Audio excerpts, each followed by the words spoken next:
¿Sabías que hay deleites espirituales? Mucha gente relaciona la palabra deleite, delicias, placeres solo con cosas naturales y a veces incluso ilícitas. Dios nos creó para disfrutar sus deleites espirituales plenamente. Este es el tema de nuestra conversación y en los próximos minutos lo entenderemos mejor. Quédate conmigo.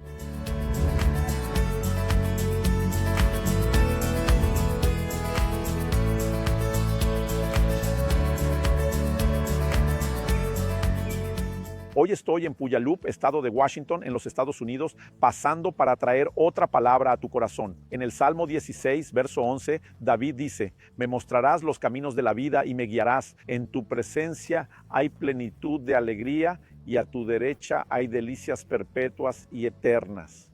Él exalta el hecho de que en la presencia de Dios no solo hay alegría, sino la medida más plena y completa de alegría y realización que se puede experimentar en ese lugar. Y no habla de la alegría solo como una especie de sentimiento etéreo, vago, subjetivo, espiritualizado. Él lo traduce de manera práctica cuando dice así: a tu derecha hay delicias perpetuas y eternas. En lugar de delicias, léase deleites, léase placeres. Dios ha creado al hombre como un ser con tres partes distintas y únicas. Primera carta a los Tesalonicenses, capítulo 5, verso 23, dice: que vuestro espíritu, alma y cuerpo sean preservados irreprochables hasta la venida del Señor. ¿Existen deleites en la dimensión natural y física del cuerpo? Sí.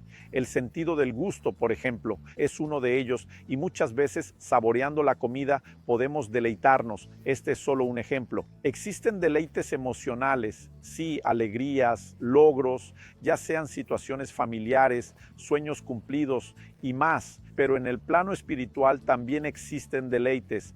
Y en realidad no solo existen, sino que son los superiores, los más completos y plenos, aquellos que más pueden producir en nosotros una verdadera realización. Y creo que muchos de nosotros hemos vivido ajenos a esta verdad sin experimentar, al menos en la práctica. A veces incluso sabemos en teoría lo que es la percepción de los deleites espirituales, y creo que hay una razón para ello: mucha competencia y rivalidad, incluyendo la búsqueda de otros niveles de placeres que están más relacionados con lo natural y carnal, con lo físico, aunque no sean necesariamente pecaminosos o malos. Cuando miro las Escrituras veo, obviamente, advertencias en relación a esto. La palabra de Dios nos muestra la posibilidad de que las personas realmente sobrevaloren los deleites. Antes de la conversión éramos llamados esclavos de todo tipo de placeres, pero incluso después de la conversión, la Biblia habla de personas que se hicieron más amigos de los placeres que amigos de Dios. Para que alguien sea más amigo de los placeres que de Dios, se presupone que ya ha entrado en un nivel de amistad con Dios, aunque ésta esté sufriendo daño después. Por lo tanto, esto significa que de alguna manera alguien que estuvo más cerca, más íntimo, dejó de estar tan cerca de Dios porque se volvió más amigo de los placeres. Dicen que tenemos la inclinación de querer ser amigos de quienes nos agradan. Entonces, este tipo de personas ya se dejó agradar por Dios y ahora está buscando su satisfacción en los placeres. Y repito, cuando hablamos de placeres, no necesitamos necesariamente hablar de pecado o cosas ilícitas, aunque Hebreos en el capítulo 11, en el verso 25, habla de los placeres transitorios del pecado. ¿Existe placer en el pecado? Claro que sí, si no, nadie pecaría. El problema es que es transitorio,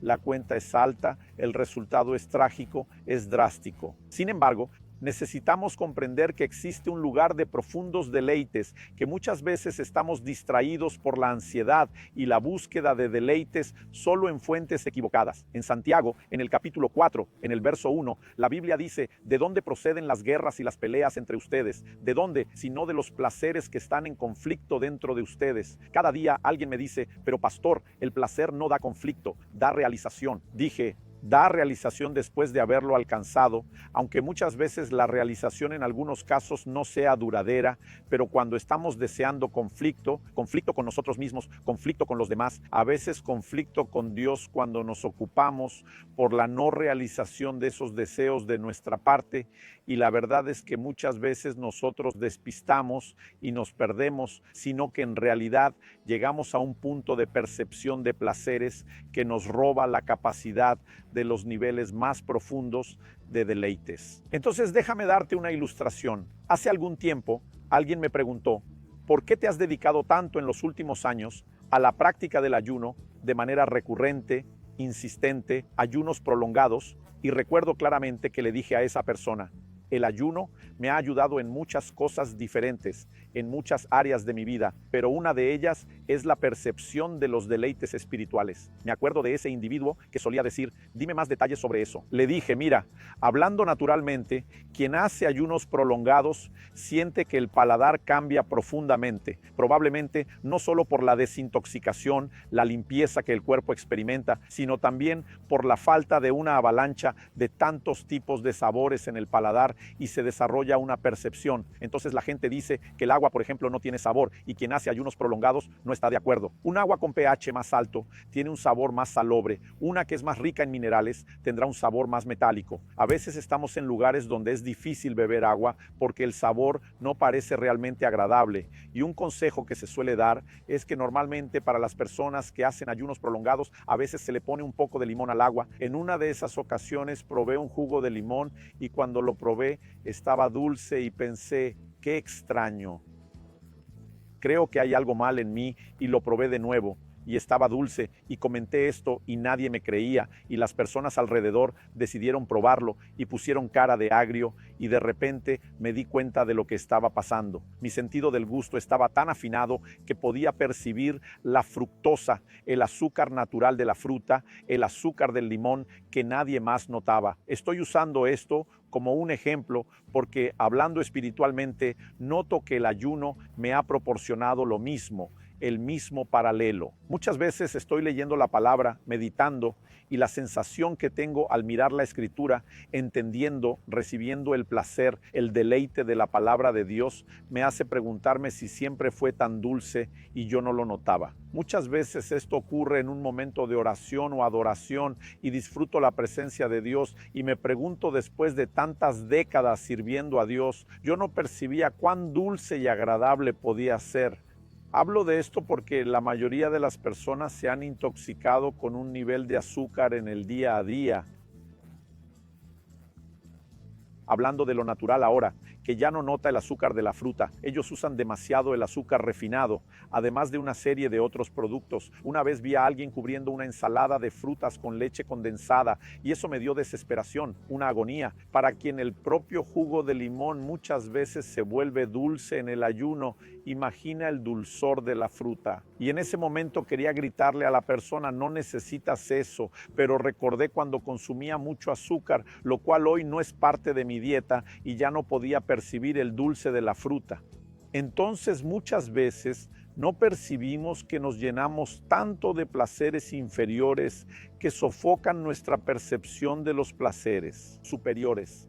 Es ahí donde creo que tú y yo necesitamos entender la importancia del ayuno y la abstinencia en la práctica de la vida cristiana como una de las disciplinas espirituales. Es evidente que cuando Dios creó los alimentos, no pensó solo en la subsistencia, también pensó en el placer y disfrute. Él se esmeró en toda la amplia variedad de alimentos, incluyendo frutas y sabores, y nosotros podemos entenderlo claramente al observar la palabra de Dios, que es posible deleitarse. Lo que no podemos imaginar es que fuimos creados para vivir solo en ese nivel de deleite y que no hay nada mejor que eso. Entonces muchas veces dejamos de notar que la Escritura nos muestra que hay deleites que son lícitos, no necesariamente pecaminosos, pero muchas veces sería importante hacer una pausa en ellos. Por ejemplo, cuando miramos las Escrituras percibimos al apóstol Pablo hablando en primera a los Corintios en el capítulo 7, en el verso 1, que cada uno tiene su propia esposa, cada mujer tiene su propio marido y dice que es por causa de la inmoralidad, o sea, toda relación de intimidad física y sexual fuera del matrimonio es tratada en la Escritura como inmoralidad, sea fornicación entre solteros, sea adulterio de alguien que se involucra con quien no es su cónyuge, y Dios, al mirar la vida íntima de la pareja, no pensó solo en la reproducción. Porque en 1 Corintios, capítulo 7, versículo 5, Pablo habla de la frecuencia sexual que no es solo para reproducción y dice, no os privéis uno al otro, excepto con consentimiento mutuo. Y él presenta la única razón para dedicarse a la oración y después nuevamente unirse en matrimonio. Cuando Pablo habla de esta frecuencia, muestra que fue dada para placer, para deleite, no solo para reproducción, pero dice que la única cosa que justifica una pausa en ese momento de deleite del matrimonio es si de común acuerdo quieren dedicarse a la oración ferviente. Eso no significa que la pareja no pueda orar mientras en el día a día vive un avivamiento constante en su intimidad, pero significa que si quieren entrar en un lugar profundo